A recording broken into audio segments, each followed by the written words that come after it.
যেহেতু আজকে কামালতলা বাজারে চলে আসলাম, আমরা আরেকজন অসহায় মানুষকে খুঁজবো।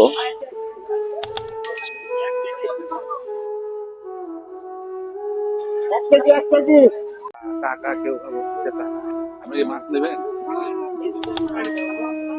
এখন কি আপনি এই মাছ নেবেন দুজন? তাহলে আপনি এখান থেকে কোন মাছটা নিলে আপনার চলবে, খুশি হবেন? বল ভাই, ওখান থেকে একটা মাছ দেন তো আপনি। আচ্ছা তাই কিনা, আমি এখানে এসে আরেকটা মানুষকে পেয়ে গেলাম, যেহেতু উনিও আছে ওখানে। ভাই আরেকটা মাছ ওজন দেন, হ্যাঁ দেন, এখানে দেন, আরেকটা দেন, ওইখানে ওইখানে দেন। কেউ নাই আপনার সংসারে? তাহলে 6 জন মানুষ, সবাই বাড়ি। দেন, দুজনকে দুইটা দেন। দেখ, আমার জন্য অবশ্যই দোয়া করবেন, হ্যাঁ?